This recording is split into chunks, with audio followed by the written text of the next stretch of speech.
Shakti, Sarab Shakti, Sarab Shakti, Namo Namo.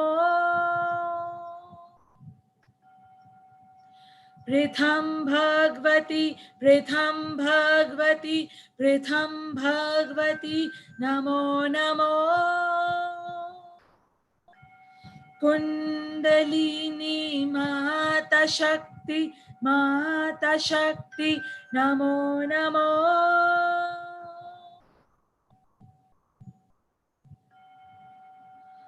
Adi Shakti, Adi Shakti, Adi Shakti, Namo Namo. Sarab Shakti, Sarab Shakti, Sarab Shakti, Namo Namo.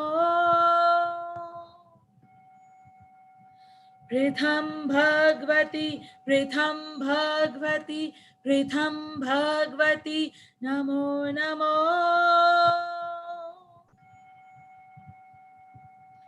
Kundalini Mata Shakti, Mata Shakti, Namo Namo.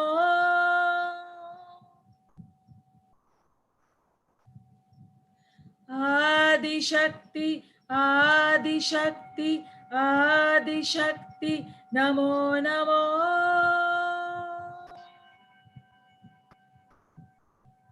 Sarab Shakti, Sarab Shakti, Sarab Shakti, Namo Namo.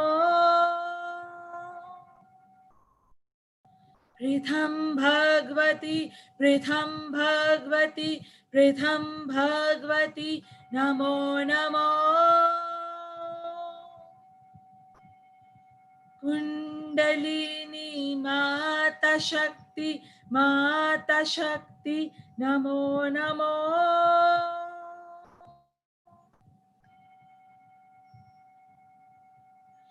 Adi Shakti, Adi Shakti, Adi Shakti, Namo Namo.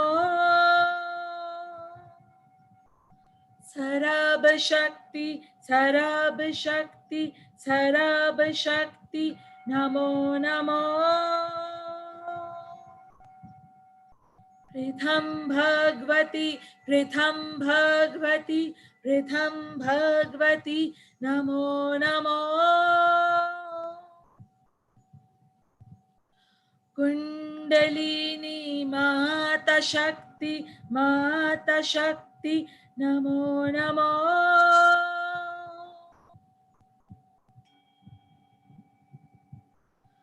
Adi Shakti, Adi Shakti, Adi Shakti, Namo Namo. Sarab Shakti, Sarab Shakti, Sarab Shakti, Namo Namo. Pritham Bhagavati, Pritham Bhagavati, Pritham Bhagavati, Namo Namo. Kundalini Mata Shakti, Mata Shakti, Namo Namo.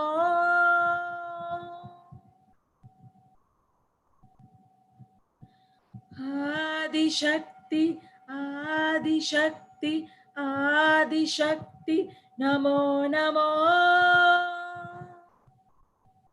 Sarab Shakti, Sarab Shakti, Sarab Shakti, Namo Namo. Pritham Bhagavati, Pritham Bhagavati, Pritham Bhagavati, Namo Namo. Kundalini Mata Shakti, Mata Shakti, Mata Shakti, Namo Namo.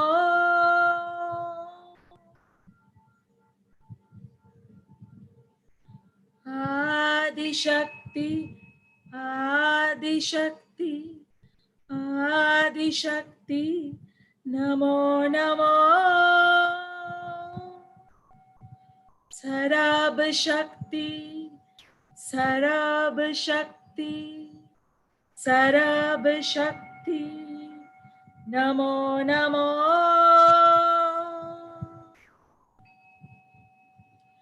Pritham Bhagavati, Pritham Bhagavati, Pritham Bhagavati, Namo Namo. Kundalini Mata Shakti, Mata Shakti, Namo Namo.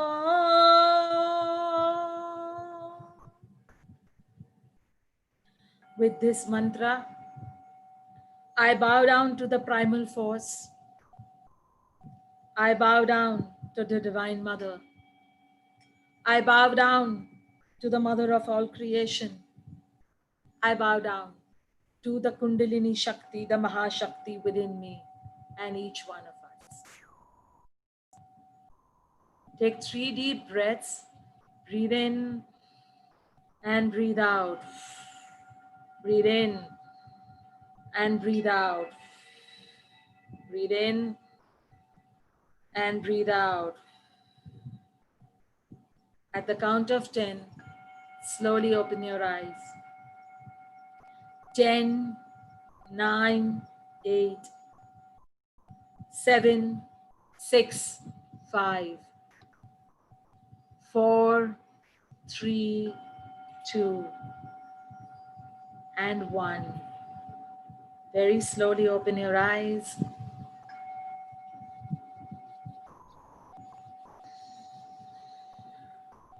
This was beautiful. We need another season of this. Thank you so much. Thank you so much, Nandita. I was just hearing it so beautiful. It was just going through. Thank you so much. Thank you so much.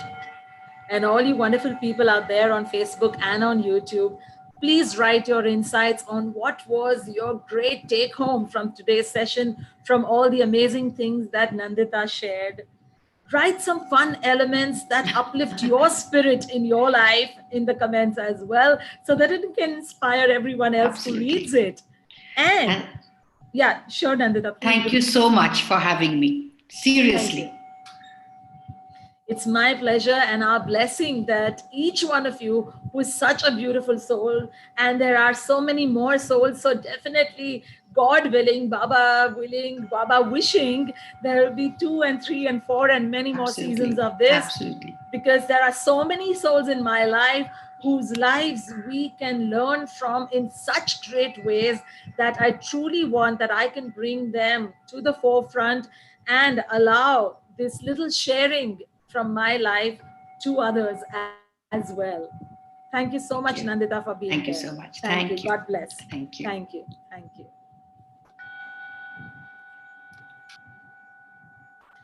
And all you wonderful people, thank you once again. Tomorrow is our 21st day. Please, please bring in lots and lots of more friends to be with us. And all these little efforts that we all have been doing, these wonderful guests who have come on our sessions, and with all the wonderful chanting that we have done, let's spread it out to more and more people. Share the video links to all who you can, and ask many friends to join in tomorrow for our 21st day with my dear friend Shanali Kular Shroff, who is also an author and a wonderful soul, a loving mom, and much more. So be with me tomorrow at 6:30. Until then, please rewatch all the lovely sessions as well and share them on WhatsApp and wherever you can on your social media, so that we can reach more hearts across the world and allow wisdom to spread far and wide. So thank you so much once again. A very big namaste, a big Jai Baba to all of you.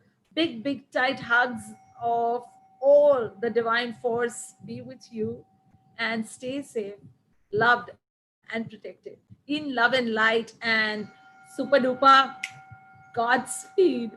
Love you all. Please share your hearts, your likes, your loves, your cares into the emojis and also in the comments as well. so that we can ever encouragingly keep giving gratitude to all the wonderful people who have come and have shared and opened up their hearts and lives to each of you. Thank you so much once again for your diligence, for your participation. You have been an awesome, loving souls out there with me each and every day. And tomorrow it's not just, I'm sorry, I'm continuing the postscript. Tomorrow it's not just the 21st day, but it is the 60th session of our live sessions. And that calls for another applause for all of you as well for being with me all through this journey. And it's no small feat for 60 days and over 70 hours of time space that you have shared with me. I am truly humbled to Baba for giving me this blessed opportunity and for making my life even so much worthwhile to be there in such a beautiful way. Thank you so much. Thank you so much. Love you all. Jai Baba once again.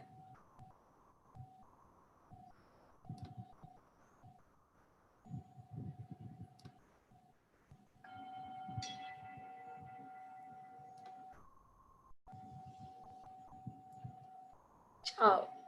See you all.